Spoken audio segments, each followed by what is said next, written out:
대부분 필러 시술을 처음에 받아보시게 되면 나도 모르게 자꾸 욕심이 나서 더 넣게 되게 됩니다. 그러다 보니까 나중에는 정말 빵빵한 얼굴이 되어서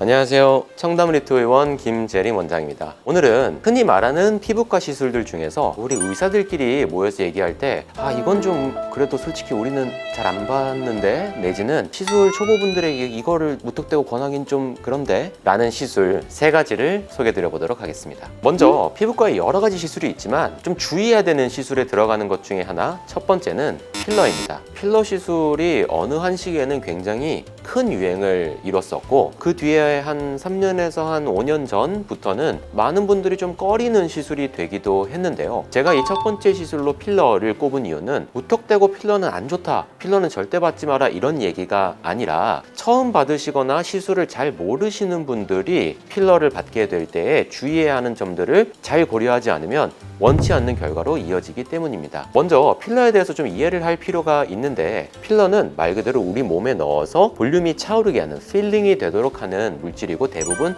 히알루론산 필러, 녹는 필러를 많이 쓰는데요. 약간의 꺼진 부위를 조금 보완하는 정도의 필러는 괜찮지만, 대부분 필러 시술을 처음에 받아보시게 되면 나도 모르게 자꾸 욕심이 나서 더 넣게 되게 됩니다. 이게 무슨 말이냐면, 앞볼이 살짝 꺼져서 요만큼만 채우면 좋을 것 같은데 라고 싶어서 처음에는 필러를 시작을 해보는데, 그 이후에는 그것에 익숙해지니까 티가 안 나는 것 같고 더 확실한 변화가 없는 것 같아서 조금 더 넣고 그러다 보니까 나중에는 정말 빵빵한 얼굴이 되어서 살도 좀 둥그렇고 뭔가 꺼짐은 없는데 뭔가 부자연스러우면서 빵빵한 느낌이 나는 얼굴로 점점 변해가게 됩니다. 그렇게 과하게 필러를 많이 넣어서 볼륨을 넣다 보면 얼굴이 망가지는 건 정말 순식간입니다. 그리고 그 이후에 이를 다시 작게 붙이는 것에 더 많은 노력이 들게 됩니다. 이렇게 무턱대고 필러를 시작하기보다는 정확히 꺼진 부위가 어딘지, 그리고 거기에 어느 정도의 용량을 통해서 내가 개선되는 정도가 실질적으로 어느 정도인지 등을 시술하실 분과 잘 상의해서 결정하는 것이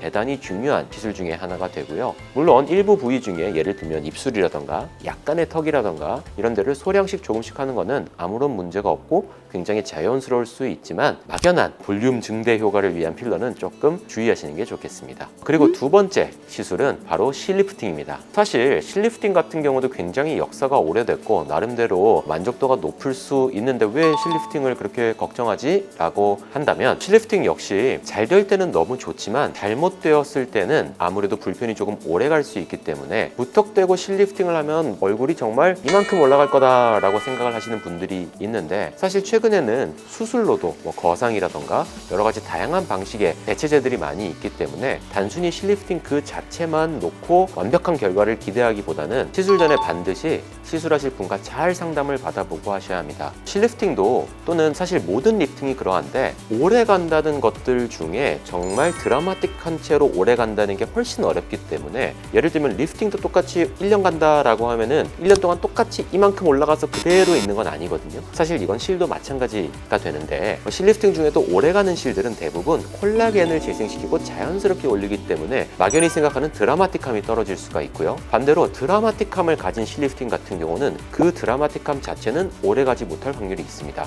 물론 이 모든 것들의 단점과 장점을 잘 혼합해서 하이브리드로 실리프팅을 잘 해서 좋은 결과를 낼 수도 있지만, 이러한 부분들에 대해서 충분히 시술 받으실 원장님과 상의하는 것이 중요하고, 무턱대고 실리프팅을 하면 내 얼굴이 한 10년 젊어질 거야 라고 생각을 하면 오해를 갖기 딱 좋은 시술이라 두 번째 실리프팅을 소개해드렸습니다. 세 번째는 바로 레이저 토닝입니다. 레이저 토닝 정말 많이들 하시는 시술 중에 하나인데요. 토닝이라는 것은 기본적으로 피부의 색소를 연한 레이저로 오랫동안 잘게 천천히 깨서 아주 천천히 피부가 점점 연해지도록 하는 효과를 만드는 시술입니다. 그러나 정확한 색소의 진단이나 현재 피부 상태에 대한 진단이 없이 무작정 토닝을 하는 것은 돈을 버리는 행위입니다. 피부의 색소 종류는 굉장히 다양하고 주근깨부터 기미까지, 그리고 점, 사마귀 등 여러 가지의 피부의 병변이 있기 때문에 무턱대고 토닝만 주구장창 한다고 해서, 또는 그것이 조금 가격적 이득이 있다고 해서 너무 토닝만 쭉 한다고 했을 때 피부의 색소가 완전히 좋아지고 이렇게 기대해서 좋은 결과가 나타나기는 어렵거든요. 그리고 반대로 예를 들어 내 색소가 굉장히 빨리 없어질 수 있는 색소인데도 토닝을 5회 10회 하면서도 계속 못 없애는 경우가 있을 수도 있고, 또 반대로 토닝만으로 잘 해결이 안 될 색소이거나 홍조와 같은 다른 병변들이 함께 섞여 있는데 단순히 토닝만으로 밝고 하얀 피부를 얻으려고 한다면 시간만 낭비하는 꼴이 될 수 있기 때문에 이 역시도 토닝을 한다라고 하면 그 전에 반드시 원장님과 상담을 해서 현재 이 색소는 어떠한 색소고 앞으로 토닝을 했을 때 어느 정도로 결과가 좋아질 수 있고, 또는 이 중에 빨리 없어질 수 있는 색소는 무엇이고 그를 위한 치료 방법은 어떤 건지 등을 복합적으로 좀 상의하고 하는 것이 훨씬 더 좋은 결과를 가져온다고 말씀드릴 수 있습니다.